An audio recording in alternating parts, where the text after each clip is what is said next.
This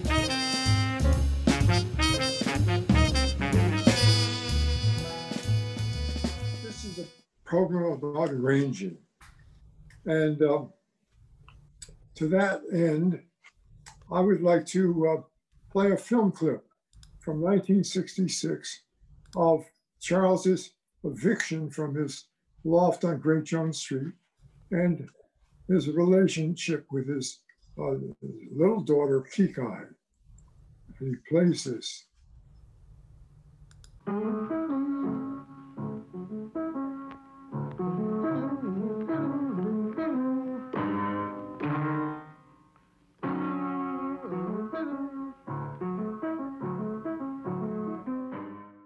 All right, there you have the basic material that we're dealing with. And now that little film clip from 1966 from the loft eviction has remained unseen or unthought of, certainly by me, all these years. And it was quite a surprise when I got a lead sheet similar to this in the mail, and I took a look at it and decided to try to make an arrangement from it. And to that end, I needed to establish, first of all, the tempo. Charles played a tempo, but since I hadn't heard it and had no way of hearing it, I was starting from having to find a tempo of my own. And so in order to bar it, this is barred, but that didn't mean anything then to me. So in an effort to do that, as I was playing it, I kept hearing Intermission Riff, which is a Stan Kenton piece. Ba-do bop bop bop bop ba-do da do ba-do dee ba-do da da do do dee do dee do dee do dee. And that for my purposes solved the problem of tempo, and I was able to bar the piece, and I found it necessary to add a 2/4 bar before the you can actually change the screen. Put up the score. Okay, so you can see the 2/4 bar at the end of the score page you're looking at. And so ba-do-be-da, ba-do-be-da, ba-do-be-da, ba-do-be-da, ba-do-be, 1, 2. So it's a ba-da-be-dum, ba-da-be-dum, ba-da-be-da, ba-da-be-da, ba-da-be-da, ba-da-be-dum, ba-do-be-dum, ba-do-be-da, ba-do-be-da, ba-do-be-da, ba-do-be-dee. And so the 2/4 bar brings us on a strong beat to come back on, so that it adds a essential structure to the composition. And then the question was how to get into it. And so I found my way again, just serendipitously, thinking about what was following it, and then suddenly hearing the bass ostinato figure, and do beep dee do do ba dee do ba do do ba do do, and then boom ba do dee da, and so it works out very nice. And the bass ostinato figure also moves up from D flat into D natural perfectly smoothly. And so it's an ideal kind of ostinato, and as a pad. And so that having been accomplished, the question was, who's going to play this? So can we go back to the first page again? Mm-hmm. Okay, there it is. In order to keep the feel of Charles playing the piano, I wrote it out for piano and soprano saxophone. And then the trombone section are playing little accents that sort of tie it together and open the space up. And so you want to play the whole thing now, up to 33? Sure.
Okay, you'll notice the simple colors of the arrangement to begin with. And it's just the piano and soprano and trombones with little accents and the ostinato figure. And it makes a beautiful pad, a beautiful setting for this simple piece. And so, and then there's the 2/4 bar we pass through. And on the next page, right, and you have that chord, which is it just goes to a D chord actually, but you notice that the ostinato figure doesn't have to move very far in order to cover that. And then it's back in the D flat again. And then you keep going along, except that now that the trombones are playing a pad instead of the accents, and there's a trumpet, a harmonic trumpet added to that melody mix. And so we go through the, through the pad there, and we're at the fall off, brass fall off. And now it's sort of a stop time thing, and the trumpets start that downward progression as and it's picked up by the trombones, and the saxophones come into the chord at the end. And so it builds a very strong chord. And now at 17, it's real changes emerge. And that's because we're going to switch to walk time from the ostinato figure, which is a nice steady pattern. A walking figure is much looser and much more exciting, drives the piece along, and goes through the same. You got the this figure up, top, top, top, top, and the saxophones now are all playing, except for the soprano, who's playing along with the lead trumpet. are playing the melody. So it's a stronger statement of the initial melody we had. And it goes through the 2/4 bar. And there you see a really strong assertive pad. And it's not adorned in any way because the bass player and the soprano, that's playing a little solo in there, but the bass is walking strongly through there. And then at 23, it becomes even the full brass are playing the accent figures. And so it's all the trumpets, all the trombones, and the sopranos playing along with the lead trumpet. And so the 4 saxophones now are a complete section unto themselves. And goes through the 2/4 bar, and it comes to that E minor chord, and it's everything's walking along, and the band is fully committed. And so now you have the saxophones initiating that fall-off figure, and the brass are playing little accents to sort of stop time that, and you get to the last 2 bars of that, and you arrive at the solo section, and that's where we stopped playing it.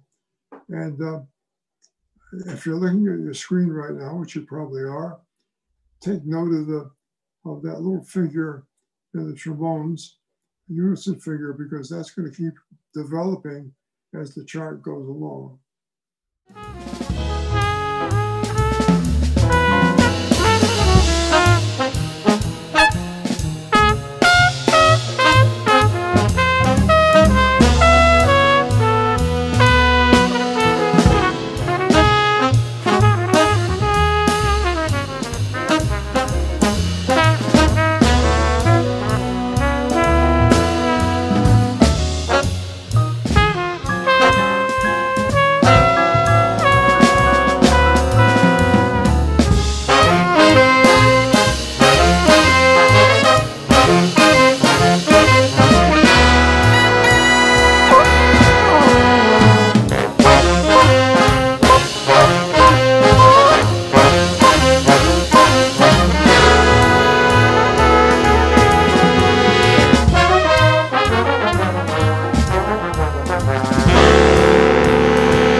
Well, you heard the solo section and the background figure, which you heard develop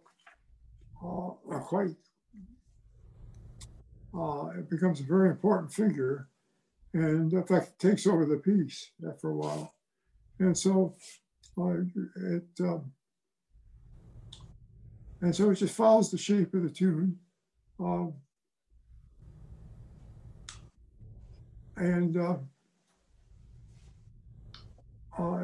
It's keep going. And this is the the brass fall off figure, and except there's nobody falling off except the chords, and the baritone comes in with a solo on that 2-measure, the last 2 bars before it gets back to the head again.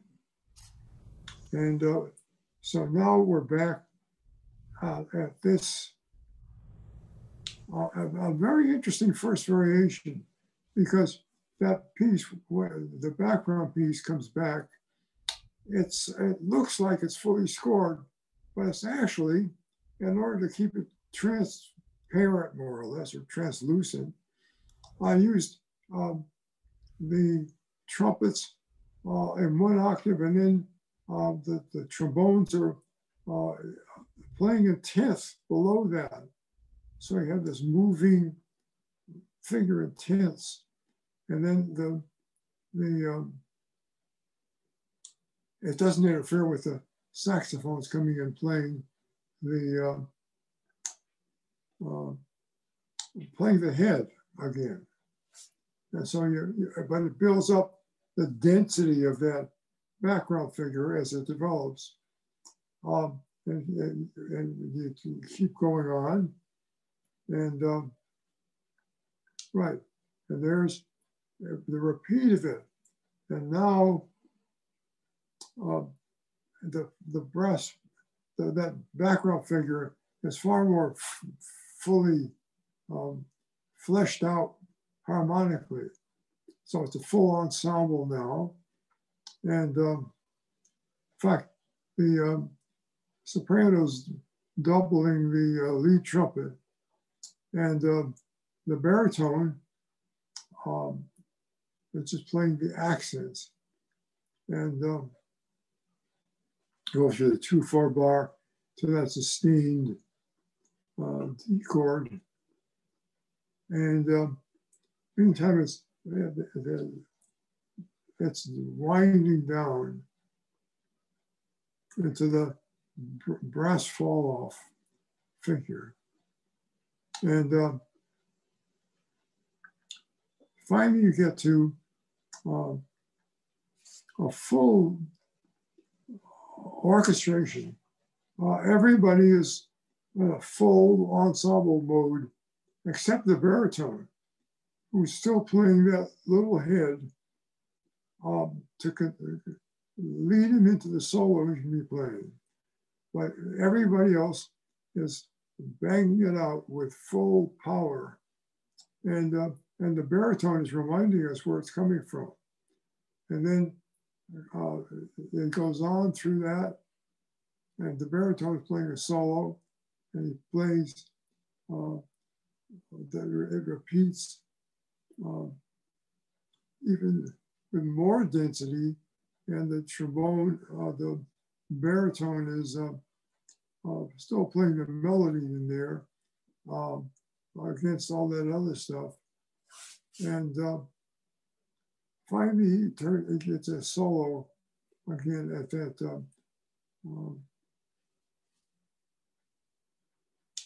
that 2-bar break there, and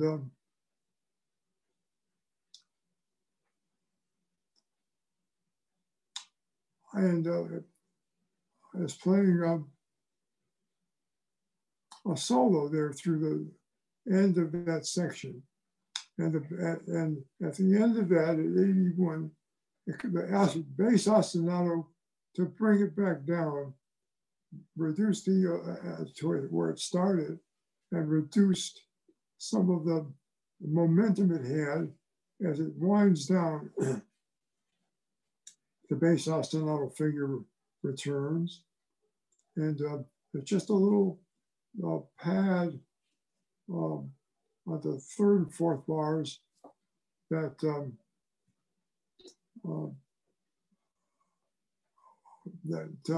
hold it until it goes back to something more.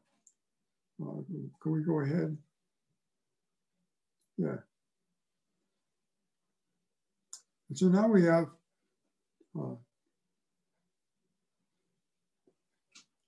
the soprano and the trumpet are playing the melody, and the trombones are playing the little accents again, and you get to that sustained, after the 2/4 bar, the sustained 2-bar chord there. And then at 91, you have the melody being played by both the baritone saxophone and I think that's a tenor. No, it's a trumpet. And so you get, and the piano is playing again. So they're returning down to the whole intensity of the volume, and the piece is referring back to where it was. And if we can see the last page, what have we got there?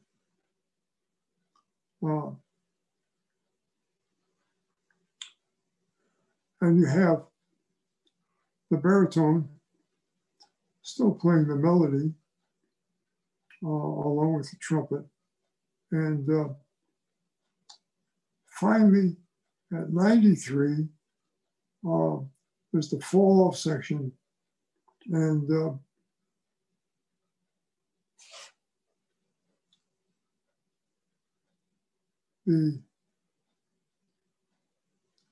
it winds down and gets softer and softer.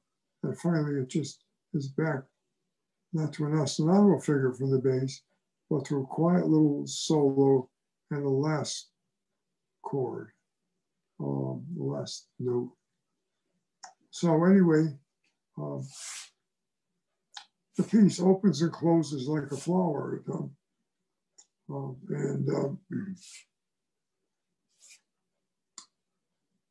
It's a lot to pull out of a simple little lead sheet, a quiet little moment in a loft on Great Jones Street in 1966. But anyway, I hope you enjoyed it, because I enjoyed revisiting it. And it's a very, I'm very pleased the way this turned out. I thought that it was not only a nice chart in its own self, but I think that it's a nice tribute to a tender moment in an awful day for Charles. And I'm glad we were able to give Keki, this is something that she finally heard at the club, and it reduced her to tears.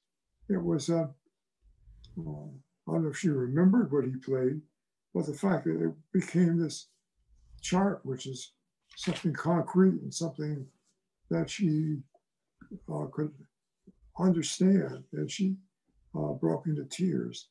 And that was basically, I couldn't ask any more from the chart than that. But as you can see, we're talking about arranging. And so this becomes a way of showing how an arrangement builds. And all the elements that keep coming in and then receding, they're all building a density, of building a direction that is a very important component of the arrangement. It is, it's not just a simple little song. It becomes, from my ears, it becomes a very satisfying piece in its own right. And I'm very pleased that we recorded it, and I'm pleased to be able to do it right now and use it to illustrate one of the ways that an arrangement is different than it's usually conceived to be.